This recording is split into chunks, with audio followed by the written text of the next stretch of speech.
Magandang araw kaibigan! Tuloy po kayo sa Felicidad's Channel. Sa mga kwento ng buhay at pag-ibig na hinalukay sa natatagong baul ni Felicidad. Pero bago po tayo magpatuloy, huwag niyo pong kalilimutan na i-like ang video, i-subscribe ang channel, at i-click ang notification bell para lagi kayong updated sa mga parating pa na upload.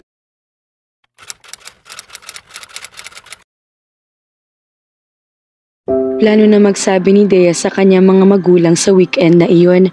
Ngunit Biyernes pa lamang ng gabi, pagdating niya mula sa school, ay sinalubong na siya ni Ate Zabeth.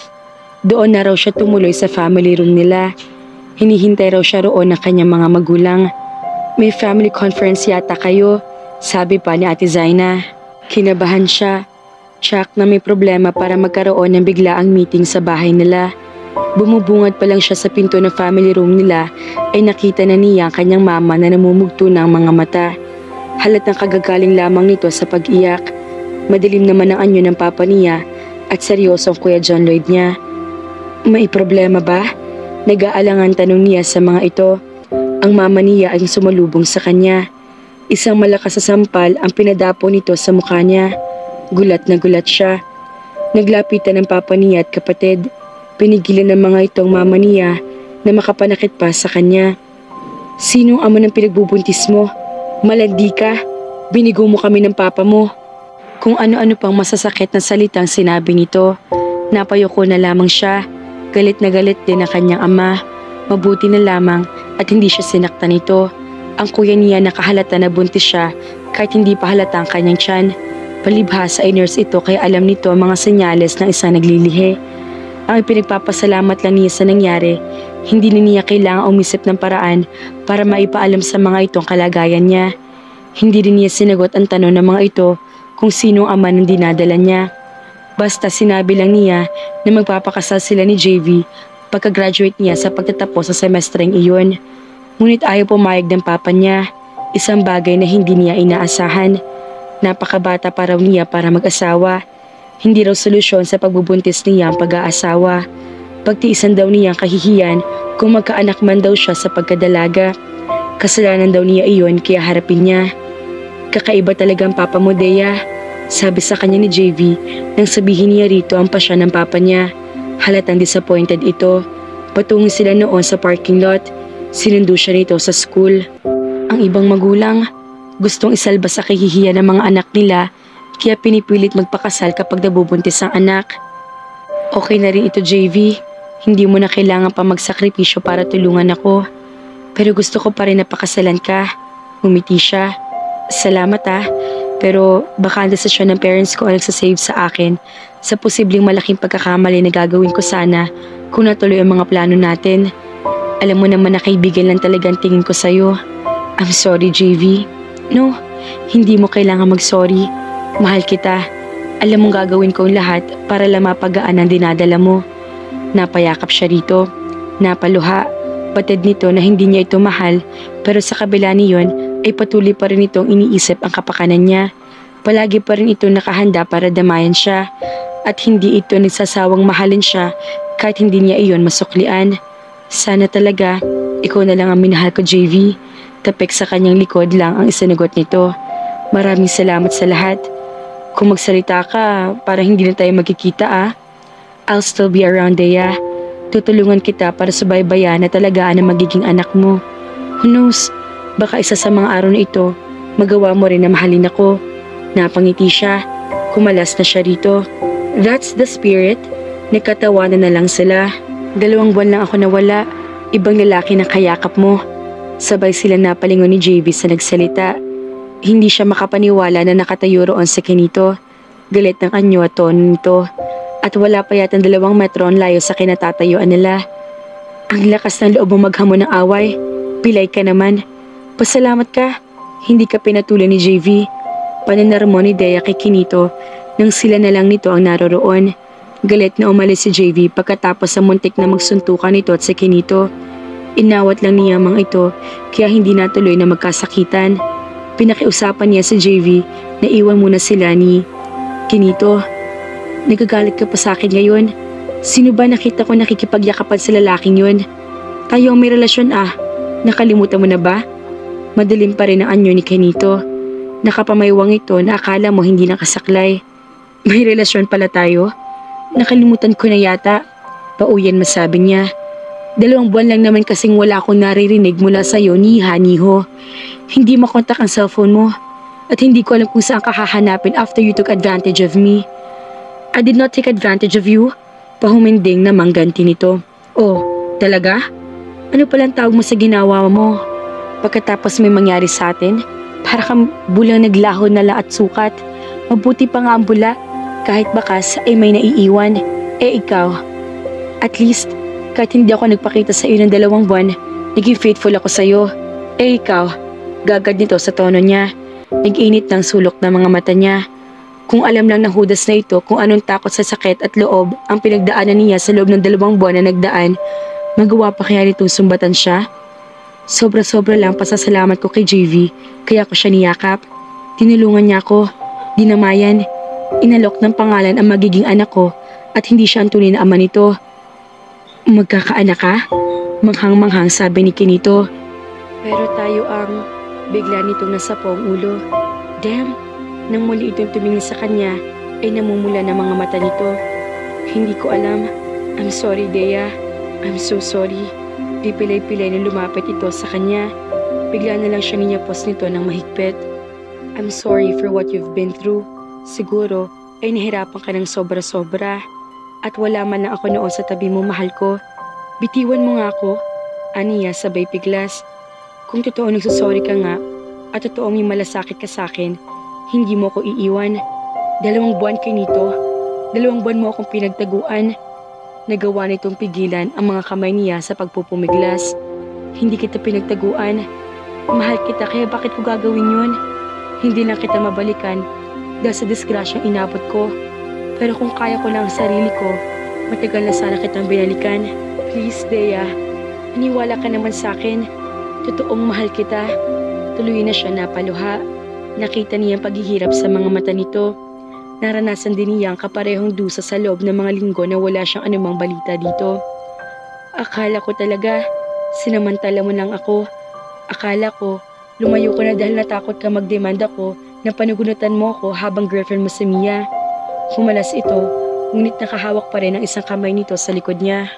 I told you, kaibigan ko lang si Mia. Hindi ganoon ang sinabi niya bago siya umalis ilang araw pagkaraan mong mawala. Nagpaplano na raw kayong pakasal. Sina Papa at Mama pangarong kukunin ninyong ninong at ninang. Umiling-iling ito. Hindi ko alam kung bakit niya sinabi yon. Hindi talaga. Kaya lang naman ako madalas sa inyo noong manaroon pa sila Jelay. Kasi nga, gusto lang kitang makita. Ginagawa ko lang dahilan ng pagpunta sa kanila para sa'yo. Kaibigan ko lang talaga siya. She's not even a close friend. Kaya imposible maging kami. Saka paano mangyayari yon? Ikaw lang minahal ko mula pa nung makilala kita. Almost 4 years ago. Totoo? Totoo. And it was never easy. Minor de edad ka pa noon. Ang laki na agwat ng mga edad natin. Wala pa akong mapanghawakan dahil hindi ko alam kung gusto mo rin ba ako o gusto mo lang akong kaibigan.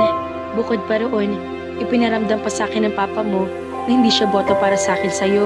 Napakanot ang noo niya. Kailan naman nangyari yun? Nung doon pa ako nakitira sa apartment niyo, siguro napapansin niya ang mga stolen glances na madalas kong gawin kapag nakikita kita.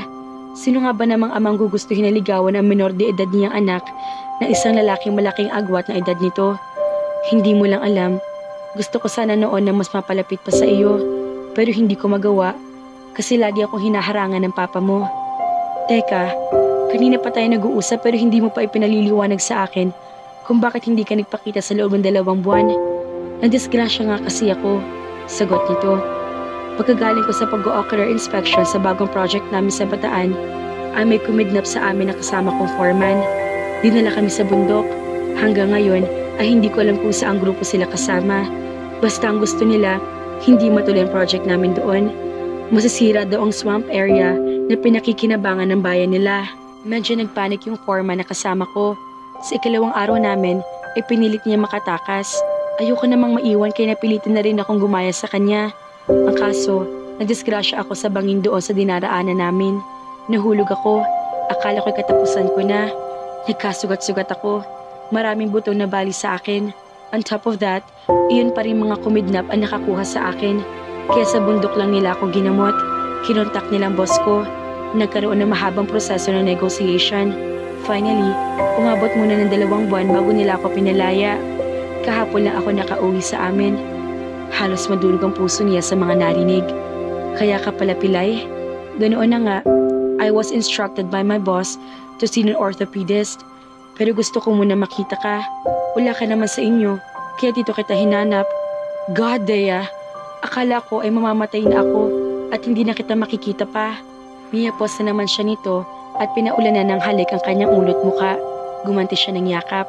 Noon pa lang niya nararamdaman ang pagkalat ng sobrang kaligayahan sa dibdib niya sa muli nilang pagkikita ni Kinito.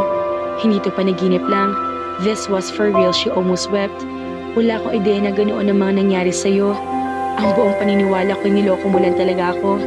Ginatungan pa ni Mia ang mga pagdududa ko. Kalimutan na natin siya. Ang importante, nagkita na tayo. Hindi ko magagawang lokohin ka. Ilang taon ako nagtiis at naghintay. We've come a long way, honey. Honey? Natatawang to Johnny dito. Yes, honey, sweetheart, mahal, darling, and love. You deserve to be called with every endearment there is. Isang matimping halik ang iginawad nito sa kanya. Nang nasa loob na sila ng sasakyan nito, ay hindi na maawat ang mga halik at pananabik nila sa isa't isa. Dea, itatama natin ang lahat. Ano man na maging pa siya ng mga magulang mo tungkol sa atin, hihingin ko pa rin sa kanilang kamay mo. Gusto kong maikasal tayo bago pa lumaki ang tiyan mo. No, magpapakasalan tayo pagka-graduate ko. Yun ang ipinangako ko sa sarili ko at sa parents ko. Pero ayoko malagay ka sa kahihiyan. Ayokong pag-isipan ka ng iba na hindi mabuti. Kaya magpapakasal na tayo kapag naayos na natin ang mga requirements. Hanggang sa maihatid siya nito sa kanilang bahay, ay nagtatalo pa rin sila. Hindi nga lang siya nanalo rito ng buong tapang na humarap ito sa mga magulang niya at ipinagtapat sa mga itong relasyon nilang dalawa. Tuto pa rin kong pangako ko sa sarili ko, and that's final. Basta, gagraduate muna ako. Hindi na naituloy ni Dea ang paglilitan niya nang sakupin ng mga labi ni Kinito ang mga labi niya sa isang marubdob na halik.